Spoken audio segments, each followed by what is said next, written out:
आज हम लोग शुरू करने वाले हैं अपने हिस्ट्री से चैप्टर नंबर 9 जिसका नाम है वोमेन कास्ट एंड रिफॉर्म। देखिए मेरे बुक में ना ये चैप्टर नंबर 9 है क्योंकि मेरा एनसीईआरटी बुक थोड़ा सा पुराना वाला एडिशन है। आपका जो नया वाला एडिशन होगा एनसीईआरटी बुक वो आपका चैप्टर नंबर ये 8 होगा, ठीक है ना। तो आप उसको रहने दीजिए, आपका 8 है, ठीक है। मेरे बुक में 9 था तो हमने यहाँ पे 9 कर लिया है, लेकिन जब आप इसको नोट्स बनाएंगे तो आपके बुक में जो चैप्टर का नाम है 8 9 उसको आप अपना डिसाइड कर लीजिएगा, ठीक है ना। तो मेरा चूंकि थोड़ा सा पुराना एडिशन है लेकिन है कंटेंट सब चीज सेम है ना, बस चैप्टर का नाम थोड़ा सा आगे पीछे है। तो आपके बुक में दी 8 है तो 8 रहने दीजिए, है ना। चलिए शुरू करते हैं। तो आज हम लोग बेसिकली शुरू करेंगे अपने क्लास 8 का हिस्ट्री, वो भी चैप्टर नंबर मेरे बुक के हिसाब से 9, ठीक है ना। नाम है चैप्टर का women caste and reform. Women caste and reform के इस टॉपिक में या फिर इस चैप्टर में हम लोग ये पढ़ने वाले हैं कि आखिर पहले और अब वोमेन का क्या कंडीशन है, पहले कैसे वो लोग रहती थी, अभी क्या उसका कंडीशन है, और कास्ट सिस्टम के बारे में भी हम लोग पढ़ेंगे। मतलब कि कास्ट सिस्टम हम लोग देखते हैं ना, upper caste, lower caste, middle class, इस प्रकार के चीज़ों के बारे में भी पढ़ेंगे। और रिफॉर्म का मतलब कि किस प्रकार से इन सारे चीज़ों में, कास्ट में या फिर वोमेन को लेकर किस प्रकार का बदलाव आया, किस प्रकार का चेंजेस आए हमारे सोसाइटी में, उसको भी हम लोग यहाँ पे पढ़ेंगे, ठीक है ना।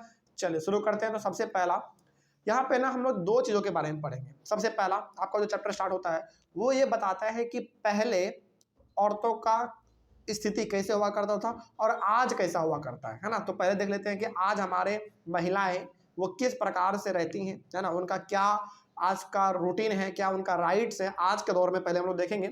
और उसके बाद फिर लगभग 200 साल पहले का भी देखेंगे। चले देखते हैं कि आज के हमारे भारत में महिलाएं कैसे रहती हैं। देखा जाए, लिखा हुआ है nowadays most girls from middle class families go to school and often study with boys।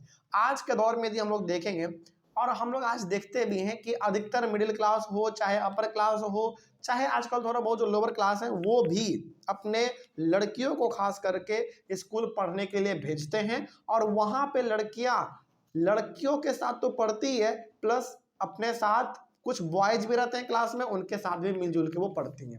तो इसका मतलब यहाँ पे हम ये कह सकते हैं कि आज के दौर में यानी कि आज के दिन में हमारे चाहे कोई भी क्लास की लड़कियां हो, मिडिल क्लास हो, अपर क्लास हो या फिर लोअर क्लास हो, खास करके यहाँ पे मिडिल क्लास का बात हुआ है क्योंकि हमारे भारत में पॉपुलेशन जो है मिडिल क्लास का सबसे ज़्यादा है ना। तो मिडिल क्लास की लड़कियाँ खास करके पढ़ने के लिए बाहर जाती हैं, अपने स्कूल, कॉलेज, कोचिंग जो भी है उनका वो पढ़ने के लिए जाती हैं। और यहाँ पे भेदभाव नहीं है आज के दौर में कि लड़कियां नहीं आएंगी तो लड़के नहीं आएंगे, नहीं, सारे लोग मिलजुल के वहाँ पे पढ़ते हैं, इवन बॉयज भी साथ में मिलजुल के पढ़ते हैं, है ना। ये आज होता है ऑन ग्रोइंग अप। लेकिन जैसे जैसे लड़कियां बड़े हो जाती हैं उसके बाद क्या होता है, many of them go to colleges and universities and take up jobs after that. सही बात है, जैसे जैसे लड़कियां पढ़ती हैं, अपने स्कूल को कंप्लीट करती हैं, फिर वो कॉलेज जाती हैं, फिर यूनिवर्सिटी में जाती हैं, तो अलग अलग तरीके से ये लोग पढ़ते पढ़ते पढ़ते पढ़ते बहुत आगे बढ़ जाती हैं आज के दौर में। और पढ़ने के बाद ये लोग अपना जॉब भी ले लेती हैं, है ना। ये सब हम लोग आज के दौर में देखते हैं,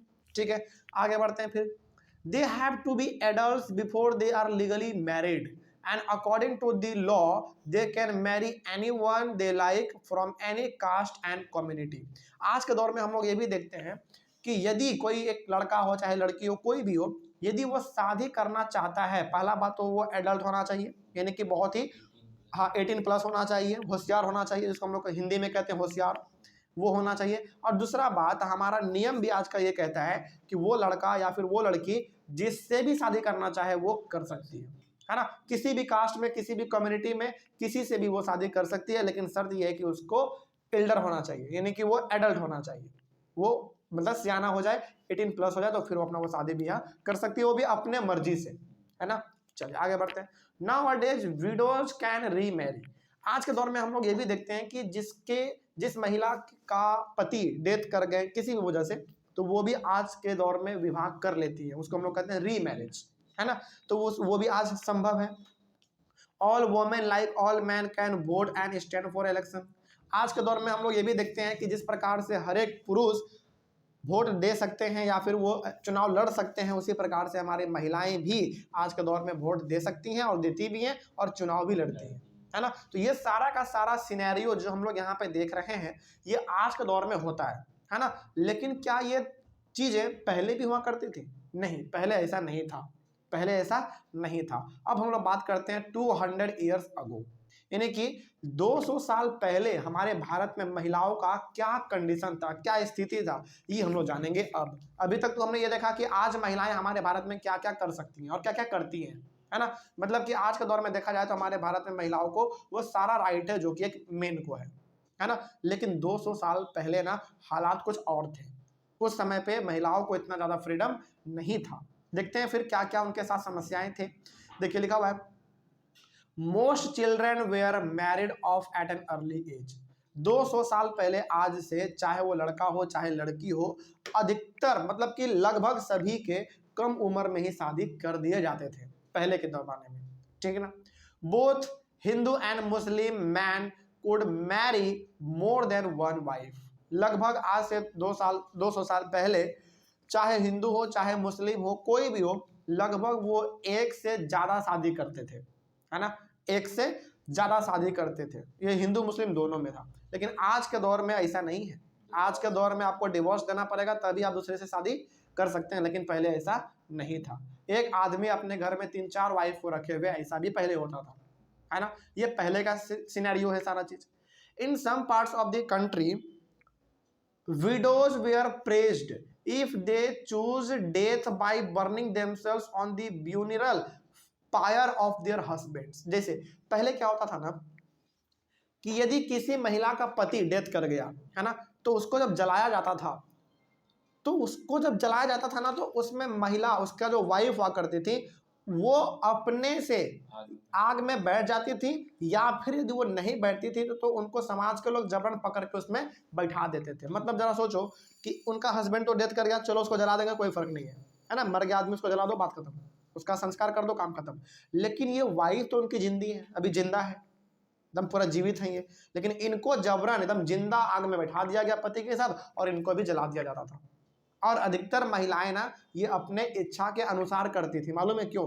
क्योंकि सिस्टम बन गया था। उनको मालूम था कि भाई हमारा पति मर गया, इसका मतलब कि हमको मरना ही है ना। तो ये महिलाएं अपने इच्छा से करती थी। और देखिए यहाँ पे लिखा हुआ है, widows were praised if they choose death by burning themselves on the funeral pyre of their husbands. महिलाओं को प्रेज किया जाता था, मतलब कि महिलाओं को एक तरीके से आप कह सकते हैं कि उनको शाबाशी दिया जाता था कि हाँ तुम अपने मर्जी से अपने हस्बैंड के साथ जल गई, है ना। मतलब जरा सोचिए किस प्रकार का उस समय पे सिस्टम था कि महिलाएं, उनका हस्बैंड डेथ कर गया तो वो यदि अपने से जाके उसके साथ वो भी यदि जिंदा जल जाती हैं तो महिलाओं को चाबसी मिलता था कि ये महिला ठीक थी और ये मर गई। मतलब कि महिला को चाबसी मिलता था कि हाँ ये महिला ठीक थी। इस प्रकार का, जरा सोचो कितना खतरनाक उस समय पे स्थिति था। Women who died in this manner, whether willingly or otherwise, were called sati, meaning virtuous women। और जो महिलाएं इस प्रकार से अपने इच्छा से मरती थी या फिर जबरन कोई उसको हस्बैंड के साथ बैठा देता था आग में, तो इस प्रकार के महिलाओं को सती कहा जाता था। सती का मतलब होता है विर्ट्रस वोमेन।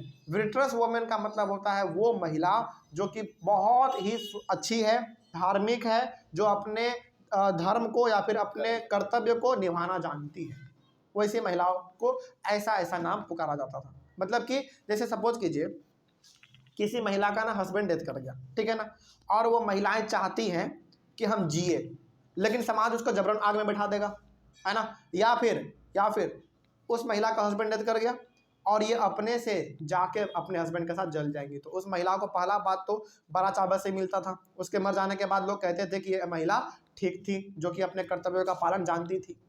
और जिसको जबरन बैठाया जाता था उनको भी एक तरीके से लोग कहते थे कि ये भी महिला मतलब कि अपने कर्तव्यों को निभाना जानती है। जरा सोचो। और जानते हो एक चीज़ और यहाँ पे सबसे इम्पोर्टेंट क्या है ना, कि महिलाएं ना अधिकतर अपने मन से एकदम अपने इच्छा के अनुसार जाके आग में अपने पति के साथ जल जाती थी उस समय पे। इसके पीछे रीजन ये था कि उस समय का ना रीति रिवाज था, मतलब। और मान लीजिए यदि आप ऐसा नहीं करेंगे, पहला बात तो आपको जला दिया जाएगा जबरन भी, और दूसरा बात आपको समाज में इज्जत नहीं मिलेगा। पहला ऐसा था। तो महिलाएं चाहती थी कि क्यों ना हम भी जाके अपने हस्बैंड के साथ मर जाएं।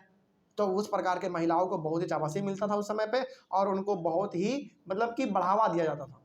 इस प्रकार का चीज़ उस समय पे था। तो जो महिलाएं इस प्रकार के काम करती थी उनको हम लोग क्या कहते थे? सती। और हिंदी में इसी चीज़ को हम लोग कहते हैं सती प्रथा। सती प्रथा का मतलब होता है कि वो महिला जो कि अपने से या फिर किसी के फोर्स में, जैसे मान लीजिए उसको जीने का मन है लेकिन समाज तो आपको जीने नहीं देगा, वो आपको मार ही देगा, है ना। तो वो महिला जो कि अपने मन से या फिर समाज के प्रेशर में आके अपने हस्बैंड के साथ जाके वो जल गई जिंदा, उस महिला को हम लोग कहते थे सती। कोई डाउट है ना इसमें? चलिए आगे बढ़ते हैं फिर।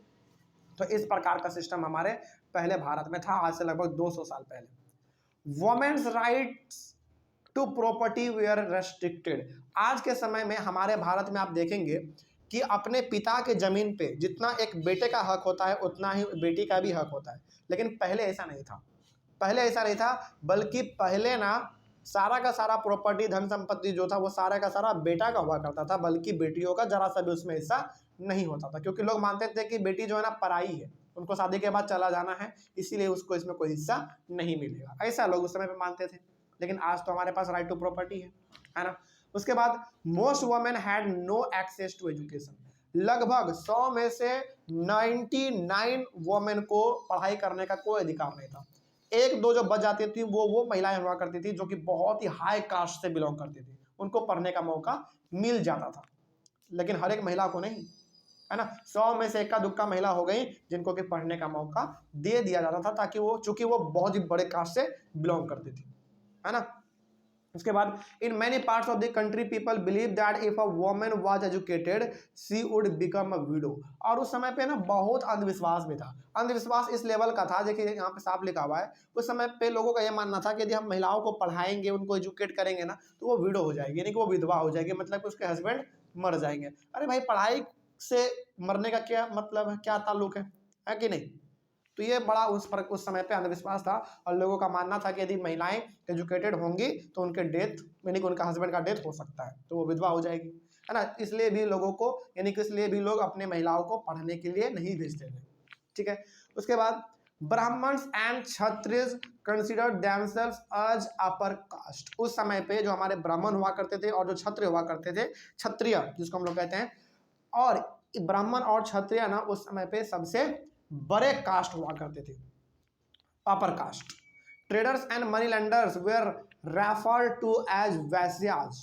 ट्रेडर्स मतलब वही व्यापारी लोग, और मनी लेंडर जो कि बहुत धन संपत्ति वाले होते हैं, ये सारे लोगों को समय पे वैश्याज कहा जाता था। वैश्याज को आप ऐसे समझ सकते हैं कि अपर कास्ट से एक लेवल नीचे, ठीक है ना।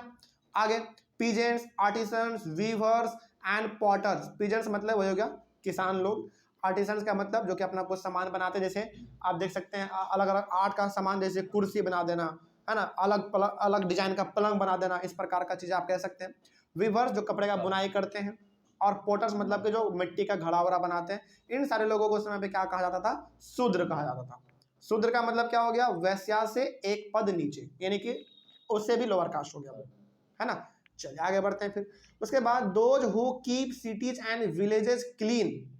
और वो आदमी जो कि सिटीज को, विलेज को क्लीन रखता था। क्लीन मतलब ये हो गया झाड़ू लगाना, है ना। कहीं पे यदि गंदगी है तो उसको साफ करना, है ना, टॉयलेट को साफ करना, बाथरूम को साफ करना, इन सारे कामों को करने वाला।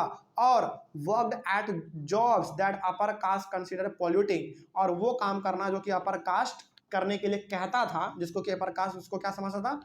पॉल्यूटिंग जगह समझता था। जैसे मान लीजिए कि एक एरिया है जो कि अपर कास्ट समझता है कि बहुत गंदा है, तो उसको काम करने के लिए किसको भेजेगा? उस आदमी को भेजेगा, जो इसके बारे में भी हम बात करें बताएंगे। Were consider to as lower caste और अनटचेबल। तो जो सबसे लोअर कास्ट हुआ करते थे, उनका काम समाज में बांट दिया गया था कि तुम्हारा काम जो है ना केवल गंदगी उंदगी ही साफ करना है। टॉयलेट हो गया, बाथरूम हो गया, है ना, कहीं पे गंदगी है तो उसको साफ करना, ये सारा का सारा काम उस समय पे बांट दिया गया था लोअर कास्ट को।